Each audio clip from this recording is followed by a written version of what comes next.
I have Here we no go. idea what the questions are because I haven't been on Ricochet all day. It's been one of those. Oh yeah, well it's okay.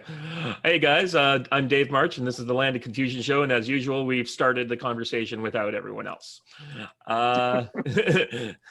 Excellent. Here's my co-host Don. I'm Don. Palo Alto, back porch. Kind of gusty today, so like I might blow away, or a redwood branch might land on my head. We'll see. Hopefully not. Yeah. And who do we have today? We have Phil TURMEL joining us today. Yay! So Phil, Hi Phil, welcome. Yeah, welcome. I'm looking at a bit Glad of to be here. Good. So why don't we just start off the one member question and get that out of the way, and then we can kind of go from there. Go for the good stuff after that. Yeah. Omega Paladin asks, if you could change anything technically about Ricochet, what would you fix? I would change the platform from WordPress to Discourse. Ooh, interesting. Very interesting. That is not a simple change. Yeah, no, they're like. I haven't discoursed myself, but I'm sure they're wildly different. They are. And WordPress is old as hell. Yeah, that's what I'm thinking about it. Not only is WordPress old as hell, but it's built on top of PHP, which is truly a nightmare product. Yeah. And I did a fair amount of PHP years ago when my company was much younger and poorer, and we had to do more of our own stuff.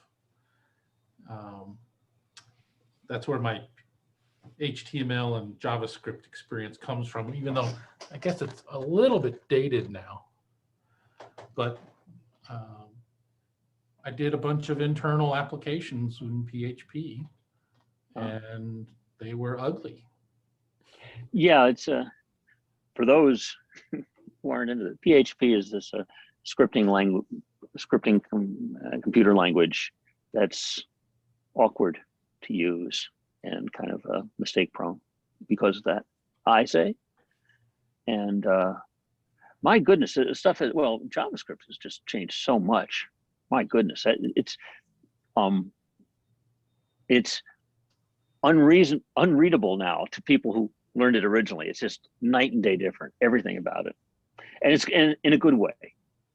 In a good way. It's become a really advanced computing language you can do anything with. My only gripe with JavaScript nowadays is lack of data types or strict data types. Right. And they have the TypeScript variation for that. Yes. I was actually working at Netscape while JavaScript was being developed by Brendan Ike, and when I first saw it, I said, "Oh, very interesting." I can't imagine using it for compute-heavy applications. Like, I'd never want to do Fourier transforms in this. And look at me today doing Fourier transforms in JavaScript. What's this Netscape you speak of? I don't think I've ever heard of this place. Yeah. One bad quarter, they completely collapsed. Yeah. I know. But yeah, it has really turned into a fascinating, if not beautiful, language. The way you can it's imported all the functional programming aspects into it, and it's remarkably expressive now. So it's very. In fact, I just did some very cool stuff in it just an hour ago. So yeah. So that's interesting because most of my business activity is Python and Java and a little bit of C tossed around there. Oh man, we're going to talk all day. This is great. We have one more question from Omega Paladin first, though. What has been the most annoyingly handled story topic from your perspective as an IT professional. So I think he means like not necessarily on Ricochet, but just like what are the rubes people like me getting wrong about IT? My biggest pet peeve in today's world is password management, because hardly any of the advice you find out there in the world is wise. In fact, some of the bigger organizations, including the government, have stopped promulgating the worst of the bad ideas, like changing your password very often and making them really hard to guess. And it's like, you shouldn't even be able to remember them if you're doing it right. The one big thing is you do see technology people telling people don't use the same passwords on multiple places. And that is like extremely important to modern security. But they don't really tell people how to do it. And some of the opportunistic companies out there that are trying to answer that question don't really have your best interests at heart, like LastPass. I use a password manager. I recommend people use password managers. Things that have a high quality plugin for your browser so that you can use a passphrase, one master passphrase, to maintain your collection of passwords. And you let this tool do everything else, including making up new ones. And as long as you've created really cryptic passwords that you can't even remember for your different websites and whatever else you're doing, you don't really have to change them. Which one do you like? I'm not able to, in the mood to try them all out. So I use KeePass XC because my computing environment is Linux on bare metal, and I scatter other technologies around. But KeePass XC is file compatible with other platforms. So it's been the best choice for me. I know a guy who had a personal password policy of never bothering to remember them. So anytime he wanted access to some account, he would go through the reset password procedure.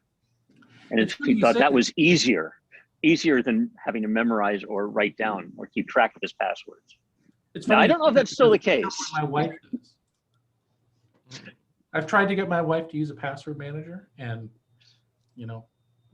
husbands cannot tell wives anything. It doesn't matter how much technical knowledge I have, it does not translate in the home. And she resets her passwords all the time, just like you described. So yeah, it turns out for folks who've looked at the trade-offs, well, it might just be easier to reset it each damn time. Maybe so. My wife pretends to try to remember, and then she resets them. There you go. That's two kinds of password advice we have. So you grew up, and let me just get the information back here. So you're currently in Ticonderoga, New York? No. Okay.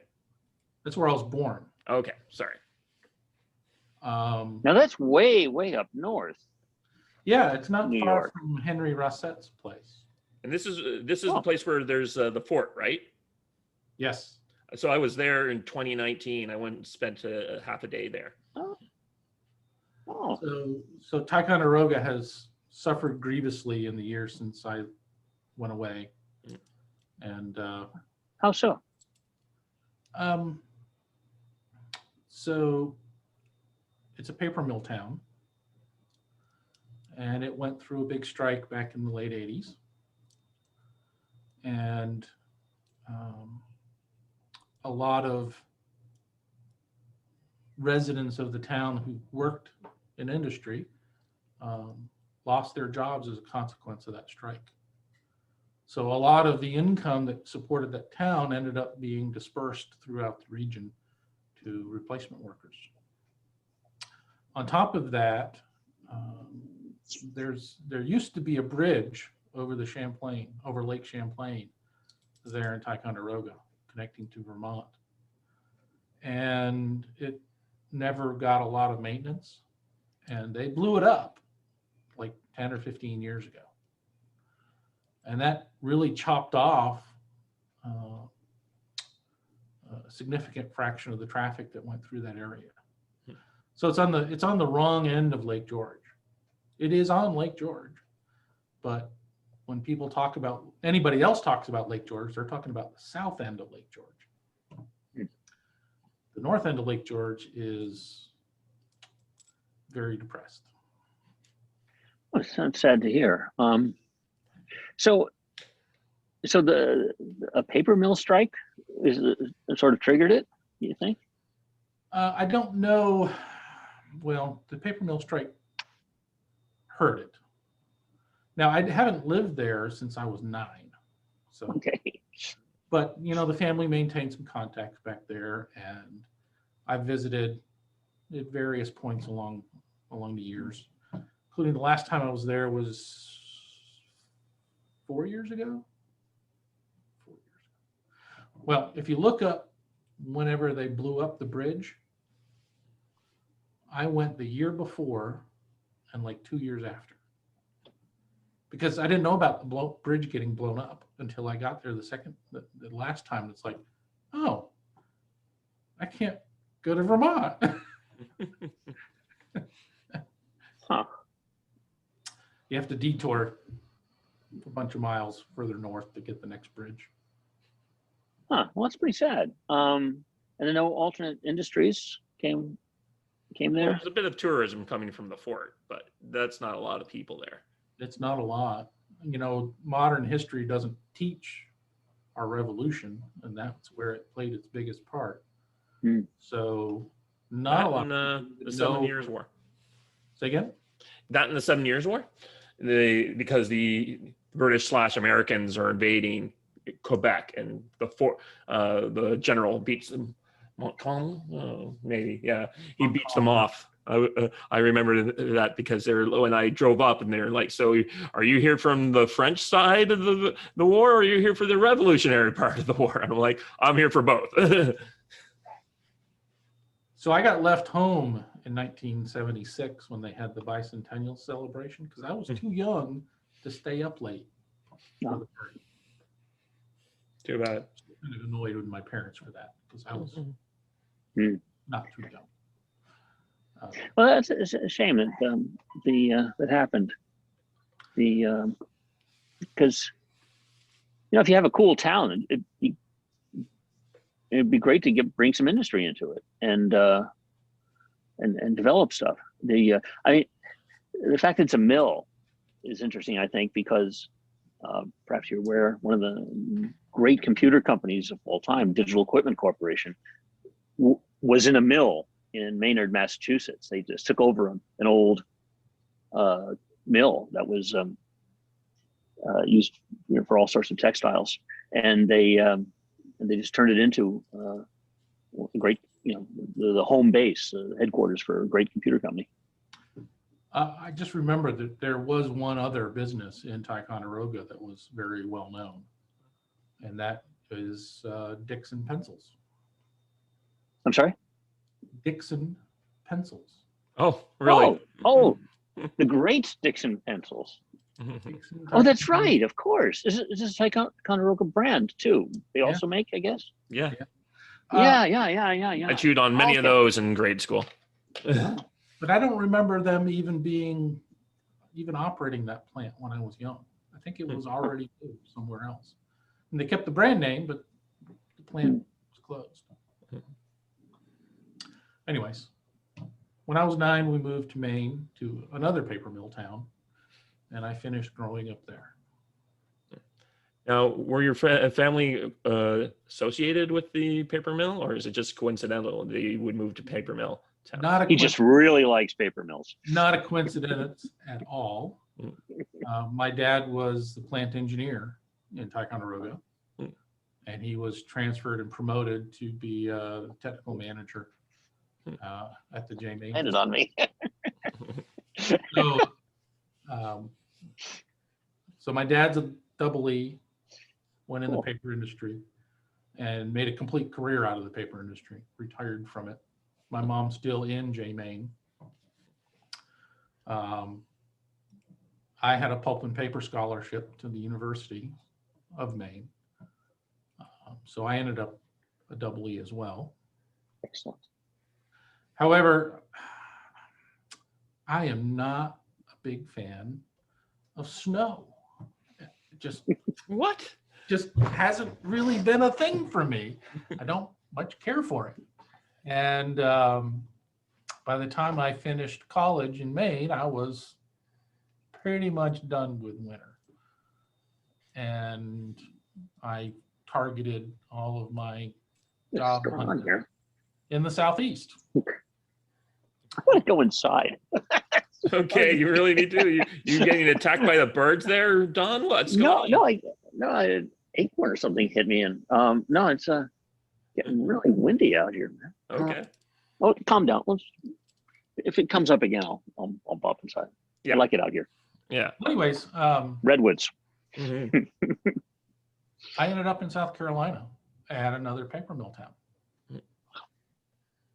So I followed in my dad's footsteps. However, although my dad was pretty geeky, he was on a management career path, and he had his geeky stuff on the hobby side. I didn't want to do that, and I didn't want to go into management, and I didn't want to become a traveling technical support person that spent 95% of their time, in airplanes. So I kind of came to the conclusion that manufacturing was not the long-term career that I wanted. But I could stay close to it by going into systems integration. And that's how I ended up where I am now in Atlanta. It's just that it's kind of interesting. The small firm that I joined had a really good reputation, but it was owned by a couple buddies, a couple college buddies, and one of them was 51% of the company. And when he interviewed me to join the company, he, like most interviewers do, they ask you, what do you want to do in 5 years? And I told him straight up, I'd like to be an owner or a partner in a company like yours. Hint, hint. Well, 4 years in, I kind of figured out that it wasn't going to happen. And a bunch of my senior colleagues figured out it wasn't going to happen.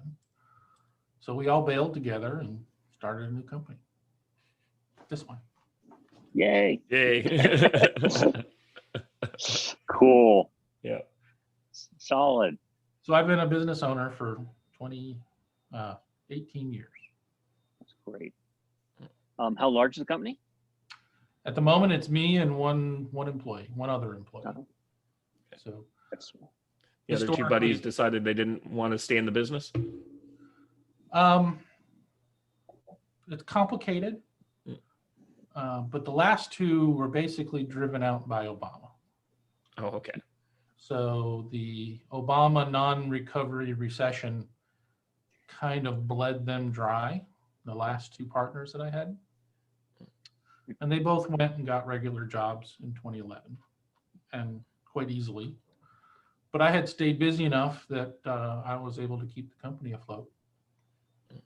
And I don't know if you're familiar with the structure of small engineering firms, but the value of a small consulting-ish type engineering firm is really, the brains of the partners. Mm-hmm. So me taking over the company wasn't a matter of buyouts or anything. It was just they left, they took their brains with them, and that was it. Mm. So, but I've been pretty busy in the meantime. And I've actually branched out a bit. So what was what sort of hit was it from the Obama administration? It was like, did it affect your sales basically, or Oh, yes. or your costs? The sales. So, Sales. when you're all partners, costs are very malleable. It's what you pay yourselves. But my last two partners were overexposed in the building products businesses, manufacturers of shingles and lumber and so forth. And their project work was basically cut in half, and it stayed cut in half for 3 years. And that's just it's not sustainable. Right. So my background and my sales contacts and the kinds of customers that I cultured were not so much not hurt by the recession, but the recession was a smaller impact on their capital spending, which is what really matters to engineering firms. Mhm. So I stayed relatively busy. And then in 2013, I caught the upswing of the fracking revolution All right. Oh. Yeah. and did a big chunk of business in 2013 and 2014 out in the oil fields out west, until it chopped off very suddenly at the end of 2014 when the price collapsed. But I still do a little bit in that market. It's not what it used to be, but it's still profitable. Most of the rest of my business nowadays is automotive part suppliers, straight up small parts manufacturing of various flavors, a little bit of process industries like the paper mills I cut my teeth in. Yeah, I spent 3 days working for an automotive parts company, and at the end of the 3 days, I wrote them like a 2-page letter telling them why I couldn't work there anymore. Here. They are high pressure environments. It was not that. That was not their problem. It was just they were. I have a little bit of I did 5 years inventory before I got into transportation logistics for a very large grocery company, and these guys had brought in me to be like a low-level functionary, but I could see just from being involved in process management, they had decided to bring in a new, to them, revolutionary inventory process system, but they had no one running the project. There was no project managers. They didn't know what they were doing, and I'm not a project manager myself, but I was like, you need to get a project manager. You need to start following all these steps, because I had at least been involved in those steps to get this going, because otherwise you're going to fail. You're already losing thousands of dollars every week because of your wildly flailing around on this system. You don't have any of your branch managers on board. You don't have anyone understands this. You're on the verge of this giant, like, this could work, but you don't need me. You need someone else. And I had a job offer somewhere else, so I just kind of switched to that. Hey, yeah, that's that last little bit that seems to matter. Yeah. Last little bit. Then I went to another company, spent 4 months there, and then it was for a contract, and then I was offered a job by another, like the biggest grocer in Canada, and went to work there for 5 months. And then my girlfriend at the time said, I want you to spend a month with me and traveling around. And I did that instead. Because also the biggest grocer, I had spent 20 years working at the first grocery company, and I kept saying it's got to be nicer over at the other place, and then I got there and it wasn't. You dropped out a few bits there. Yeah. Okay, sorry. No worries. Put some more tin foil on the antenna. Yeah, I really need to hardwire this thing instead of running off the Wi-Fi. Well, So Phil, so you say you're doing a lot of business in auto parts. I'm guessing that means setting up factories for manufacturing auto parts, or what sort of So areas? I don't do a lot of new machinery. Right. To be honest, I'm kind of priced out of that market. I mostly do custom rework of existing machinery that has marginal control systems. Ah. So it's fairly common for me to rip all the wiring out of a system and do something new along those lines, but with the latest and greatest technologies. But I also hook legacy systems to office systems with modern technology, trying to get the last drop of value out of whatever they have. And that's where the modern Java, Python programming efforts come into play. The machinery itself is mostly programmed in ladder logic. I don't know if either of you are familiar with that. That one I don't know. Long-standing standard, very friendly to technician types and electricians in manufacturing environments. They can understand it. It looks like a schematic. There's fairly well-established patterns on how you program that looks like wiring. Ah, okay. Okay, and you end up with a fairly robust control system that non-engineers can take care of. It makes these technologies very popular around the world. But then bean counters want to see what's going on, and salespeople want to be able to send information from the sales channel directly into the machinery. So there's all kinds of opportunities for automation by connecting your older machinery controls to modern data systems. Absolutely. I so believe that. And I've said this before. I think we're at the beginning of a manufacturing renaissance in this country. Oh, for sure. Because of the robotic the advances in robotics are just so great. And robots, and I've said, robots in China are not significantly cheaper than robots here. No, they're not. And with modern software and links between systems, we can connect the manufacturing robots to QA, to CAD, to logistics, to suppliers, and just do amazing things, and do it very, very, very efficiently. So I think we're going to see just a really big renaissance in manufacturing. I will say that I'm not terribly impressed with anything that calls itself AI, though. In part because AI as a label tends to be applied to any application of computing that goes over the head of the bean counters involved. Mm-hmm. Artificial intelligence. No, it's just smarter than you. Or more accurately, more exotic than you. Not that there aren't technologies that are close to what has traditionally been called AI, like machine learning, but they're not as generic as a lot of people fantasize about. Right.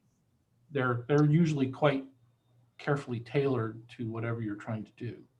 And the machine learning gives you opportunities to greatly improve your operation, but you're still tailoring the activity to whatever machinery you've got. Right. And but I mean, the machine learning technologies allow you to spot correlations between things. Yes. Better than anything else. That really good. And if you have a use for that, if you have a use for spotting correlations in the data, and you may or may not, but if you do, almost pretty everybody good. does. One of the things that I pitch to new customers uh, when it comes to tying machinery and office systems together is that a lot of factories with older equipment, they really don't know what's going on with their stuff. And the machinery has a lot of moment-to-moment self-knowledge, timing, behaviors, performance, torques, everything that might be useful for diagnosing future problems. If only you could record it and then run correlations against it. Right. And that's a big, I think that's got a lot of potential, that whole area around that. so I encourage my customers when they first start getting into this stuff to just buy more hard disks and record a lot more things than you think you need to. And then later on, a year later, you have a pile of data that you can just run correlations against with machine learning algorithms. And it's remarkable what sometimes pops out of that stuff. Yeah, one of the best things you can do, for instance, is taking photographs of every product that you manufacture and keep them all in the library. Yes. And sometime later, you may have to correlate some field failure with a date code printed on one of the parts, or well, that can help a lot. There's a technology called track and trace. That's the marketing term for that phenomenon, where you go to the effort to make sure that all of the product you sell has identifying marks on it, serial numbers of some form. And the 2D barcodes are leading the charge on that because they're really cheap to do.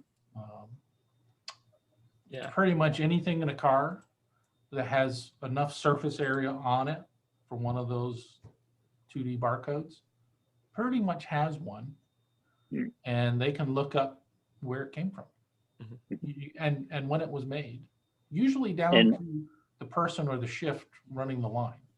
And who supplied the various components. Yes. and all that. Yeah, Well, it's very impressive. I do have an example. Back when I was working for that second largest grocery company, we just built a state-of-the-art warehouse using robots to pick cases. And I can tell you that in the process, during the course of the one case coming into the building and out the other end, it would be photographed at least 10 times before, and we stored all that data. And when they would have to process the work, which would take about an hour, they would actually 3D. Come on. We lost you, David. I know. We're losing you, David. Am I back now? Yeah, you're back. Yeah, sorry about that. I could see it that times, but it basically, they would do every 10 times, but they would 3D build the pallets on this pallet maker inside their trucks. So it was quite remarkable. I'll have to send you a copy of the video. I'd like to see Cool. Yeah. Yeah, love to. Flip it in our thing. Most of what I do is under NDAs. It can only be talked about in fairly vague terms. That's okay. No, I don't usually get to share videos. Yeah, they had We'll take vague. Vague is fine. But I do. but love, yeah, I'm sorry. I do love the job I hold. That's great. I'm of the opinion that Social Security may not be there for me, or even if I start on it, it may not stay in my life. But I do brain work. I don't do a lot of physical labor. Unfortunately, I could use some, but I have the kind of job that, as long as I don't get dementia, I can do this well into my 70s or even 80s. And there's lots of people in this industry that carry on that long. And as long as you like what you do, then it's not that big a deal. So I may not retire. I may just scale back a bit. All right. I have to make my big pile first. I haven't quite gotten far enough. I'm looking into foreign real estate. Foreign, I mean, maybe Florida. Oh, that's right, foreign for you. I'm actually rather impressed with Tennessee. It's also one of the no state income tax states. But unlike the others, its property taxes aren't as high as you would think. Hmm.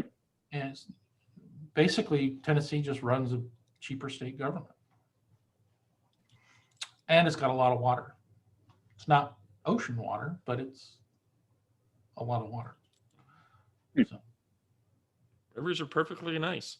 Oh, well, yeah. one of my customers is up in East Tennessee, which is why I'm relatively familiar with that area.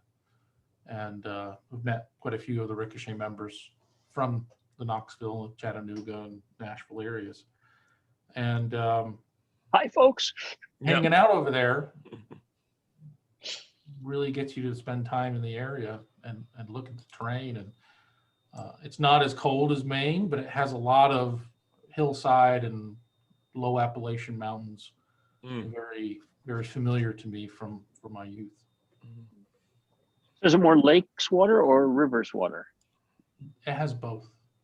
Although I'm pretty sure most, if not all, of the lakes are really man-made TVA lakes. Truly natural lakes are not very common once you get below the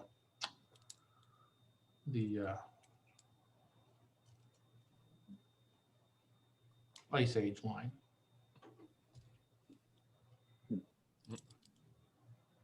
There's a name for that. Okay. Where the glaciers stopped. Oh yeah, I think. Oh. I thought it was just a glacier line.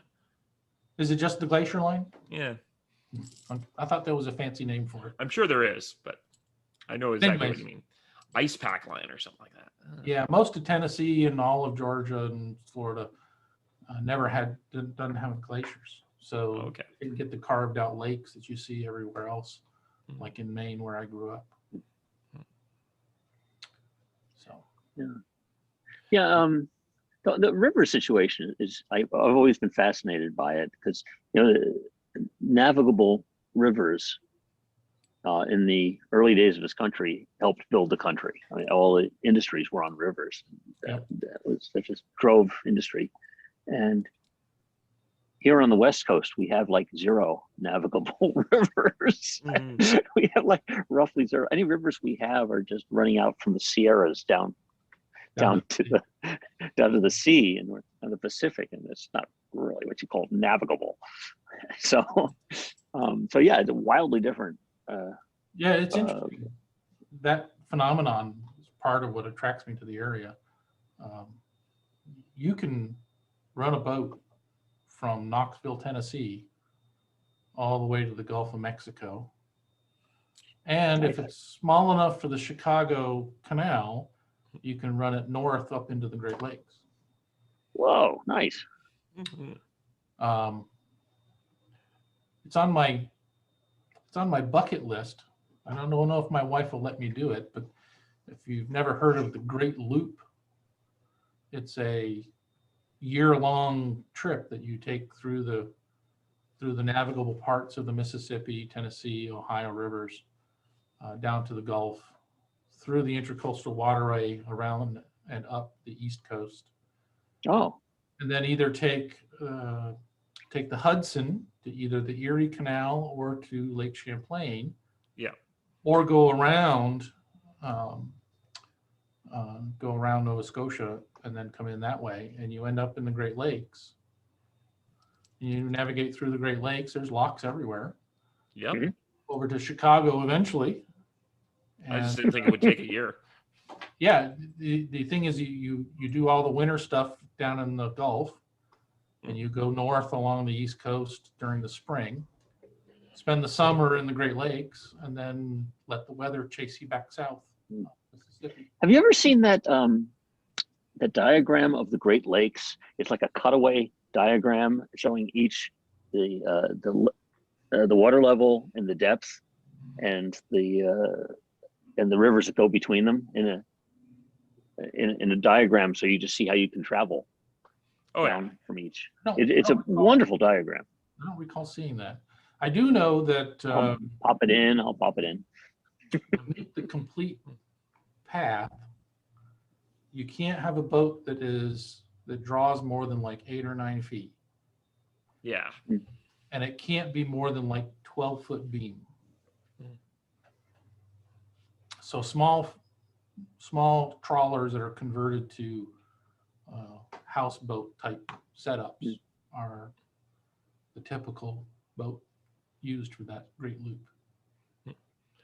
Well, I'm planning on doing a similar great loop once they open the border up here, and but not by boat, by car. I feel for you, man. I managed to visit Niagara, both sides, the fall of 2019 before COVID. Yeah. Kind of just got in under the wire. Matt Bartle and his wife up in Who? Matt Bartle. He's another Ricochet, Okay. and he showed me the Niagara Falls, and took me to dinner in Canada on the other side. Mhm. Had a great time. Of course, my background is French Canadian. Yeah. And both of my parents spoke French growing up, even though they were born in Maine. Both sets of grandparents were immigrants from Canada. And I ended up marrying a French girl, so I had to polish up my French. Mm-hmm. But anyways, I've traveled back and forth many times to Quebec for family reasons, mostly chauffeuring my mom to visit family. Yeah, when I was. You ever do that Gomez Adams thing? When she speaks French. No. The Adams family. Yeah, I kind of missed the appeal of the Adams family. I'm not quite that old. Oh man, I'm the biggest fan. Mhm. Oh, I just love it. It was part of this sort of genre of television shows where the weirdest family in the world is somehow deposited in a residential suburban area, and they have no idea they're different. Yeah, I mean, you got what? You have the Munsters. The Beverly Hillbillies, I mean, Yeah, that's the other one I was going to think about. Like, So I remember a bit of the Beverly Hillbillies because my dad liked that one. you have no idea they're Grew up on different. farms. and then there's The the red- other version of it, I guess, is the Green Acres, which is like when the yuppies, the rich people went to the country. Yeah, so that was brilliant. That was so brilliant. My favorite was that. My favorite part of Green Acres was that Lisa, his wife, referred to the transmission on the car as a pernondle. She called it the pernondle. That's park, reverse, neutral, right? I was trying to Coin the make the connection, and it wasn't clicking. no. It takes a pernondle. So now every time whenever I'm in a car, I say, "Oh, put the pernondle and drive." When I was, my girlfriend and I were driving through New Brunswick in 2019, and we're going down some hill, and I slid the drive into the lower gear, and she's like, "What are you doing?" She had never saw anyone do that before. Drop into a lower gear on a hill. So, Don't do that. So yeah, word for the day, pernondle. Fernando, yeah. Use it, impress your friends. Yeah, you had to do that on my podcast episode. That's going to be the takeaway from this episode. Yeah. That'll be the takeaway. Guaranteed. So what else have you got for me? Well, I could ask you the old questions. So do you consider yourself like a conservative, a libertarian, classical liberal? So I am very much a conservative with some libertarian sympathies. Mhm. It took me a long time to figure that out, by the way. Mhm. So obviously I grew up in blue states.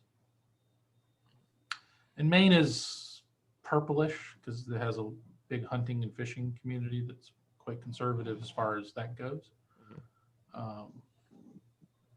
But when you grow up in the US in a blue state, you are propagandized from an early age that Democrats are wonderful and Republicans are evil. And that is the only way it's proper to think. And my bubble got burst when I was in college because my hometown, or my then hometown, also participated in that same strike that messed up Ticonderoga. Mm. So both plants that my dad had been at were involved. And when you live through something like that, you discover that the media lies through their teeth for their Democrat and or union allies. And there's quite a few union members who are willing to ignore criminal behavior and or promote it. Mhm. Let's just say that the state police had to take over from the local police. Mm. And my parents were at the time. And none of the bad stuff would get reported in the newspaper or in the media. And we're talking straight up violence, people getting beat up at the picket line with the cops turn their backs on them. Mhm. Numerous. Weren't they mostly peaceful picket lines though? Mostly peaceful. Mostly. It fits today's definition of mostly peaceful. Yeah. But I knew people who had phone calls threatening their wife and family, threatening to rape their wife and daughters. High-powered rifles being shot into people's living rooms. Yikes. Yeah. The automotive version of caltrops. Are you familiar with caltrops? Oh yeah. No. So What's caltrops? a caltrop is a four-pointed spike thingy that is. Oh, okay. It was originally created. Usually, you take two nails and you bend them against each other so that you have a point Okay. that picks up. Mhm. And it's anti-cavalry, right? Or actually anti-anybody really. Mhm. You step on them or a horse steps on them and spikes them in the foot. Mhm. Well, the thing that was developed for modern strikers was the caltrop made of very thin-walled, small diameter hollow tubing. So it was small and strong enough to spike a tire, but it was hollow to let the air out really freaking fast. Mm. Huh. Yeah. Yeah. Nowadays we just call it Lego and give it to our children. Yeah. Well, these would be spread out onto the driveways of supervisors, including my father's driveway. Yes. And if you didn't check your driveway every day, you might run over one of them. So Bad. anyways, I was in college, and the perfidy of unions of the time and the absolute flat out lies promulgated by the news media taught me that Democrats were evil too. Still wasn't sure about Republicans. They still could be evil, but I came out of college as a independent because I grew up with with Republicans being evil, and Mhm. learned later in life that Democrats were evil. And it took me a long time to figure out that I'd been lied to as a child. Yeah. And I finally got pushed over the edge into realizing that I was a conservative when I finally understood what a rhino was. So I'm not really a Republican. I'm just allied with the Republicans because that's how you get things done Mm. or pursue, conservative goals. Mm. I'm very much a binary election kind of person. Mm. I recognize, Perot taught me that years ago, that third parties are a disaster. Yeah. The only, as far as I can tell, the only political approach that has any hope of success is to take over one of the major parties. Yep, that's how it works in your country. In Yeah. our country, you can replace existing political parties with new political parties. It happens all the time, but because of the nature of your setup, it's just you're better off taking over one of the two. Right. The And primaries, progressive all those. movement figured it out 100 years ago and took over the Democrats. Mhm. And the Republicans have not really been taken over by conservatives, because conservatives mostly wanted to be left alone. Mhm. Mhm. And, you know, that is not a viable strategy for fixing anything. Mhm. And, you know, Republicans, most of them, are just dumb as rocks. Yep. It's In spite of that, I'm fairly an nice. optimistic person. Yeah. I'm I could- fairly cynical about politics and politicians. You have every right to be. I know so many people who run my provincial government and who are running other governments in my country, and I've met them, and I'm just like, what are you people doing to our country? What are you doing? And that's why I got to get out of this country, because I can't be run by idiots. Like I'll take a smart dictator over these people any day. all right. Mhm. No. Well, very good. Yep. So, yeah. So you're talking about that. How did you find Ricochet? So I think I heard it mentioned briefly on the radio. I'm trying to remember who it was. It was somebody in the Atlanta radio. Oh, Eric Erickson, maybe? It might have been Eric Erickson, but it was early. I remember it might have been The Corner on National Review. Okay, yeah. But I remember seeing a link to Facebook. And I've technologically blocked Facebook in my life, my house, my business, everything. wish Since I my could. kids brought it to me for permission to join. And I read the terms of service, they're like, not no, hell no, you can't participate in this. And I realized that they would want to get around it. So I took the technological steps to block it in my routers, home and office. And my wife and I agreed long ago not to allow our children to have their own cell phones as children. They were perfectly welcome to get a job as soon as they were eligible and buy their own phone and their own little data plan. And then they could do whatever the heck they wanted. But we weren't going to subsidize phones, and we definitely weren't going to subsidize smartphones with lots of bad stuff. Hmm. So they got Facebook when they got older. And I think it worked out pretty well because they're not active on Facebook. I think they still have Facebook for a few things, but they're just not. I broke them of it, basically. Mhm. But the point was that at the time I saw that link to Ricochet, and it's like, that sounds interesting, but I'm not going to Facebook. Mhm. And then I heard about podcasts, and I started listening to the Ricochet podcast. Mhm. And that went on for a while until the powers that be shuffled the podcasts and made the flagship podcast for members only. And they took some of the premium podcasts and made them free. And, you know, they just flipped it all over. And it's like, wow, darn it, I'm gonna have to become a member. So I joined Ricochet, and apparently I didn't miss the charter member window by much. But I joined Ricochet, and I got the secure login so I could put it in my podcast. I actually upgraded my podcast players to something that could handle encryption for the premium podcasts. And, once I was a member, I'd log in occasionally.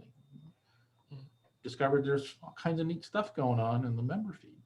Mhm. And then I kind of fell away while I was in the fracking boom because I was just completely overloaded. So my membership lapsed for a couple of years, and then I had more free time after the oil price crash, and I rejoined in 2015, and I've been a member since. There have been times I've wanted to fire them, but the people on Ricochet are pretty good. Yeah, I haven't found anything quite like Ricochet. I keep telling myself I'm going to create an alternative using that discourse platform I mentioned. Oh. But it hasn't happened yet. All right. Okay. Well, I think Very good. Can we have time yet? Here, yeah. Yeah. Usually, I have to get going soon. Yep. It's been great talking to you and learning all this stuff. I do have one question to kind of go out on. So Henry Constain is right. We're not going to be facing a artificial intelligence Skynet apocalypse. It's going to be a genetically engineered apocalypse. That fits my view of the technology, yeah. Okay, cool. And I don't own any driverless vehicle stock because I don't believe in it. Okay. At least not yet. Yeah. It's kind of like fusion. Controlled fusion. Yeah, that thing that's always coming around. That and fuel cell technology. Yeah. We're not there yet. Yeah. Okay. Oh, it's been 20 years away for 50 years. Yep, I know. Okay, well, Driverless vehicles are headed down that path, I think. Well, it's been great talking to you, and I'll see you guys in the comments. Thanks for having me, guys. It's been a pleasure. Take care. Yep. Bye. Bye-bye.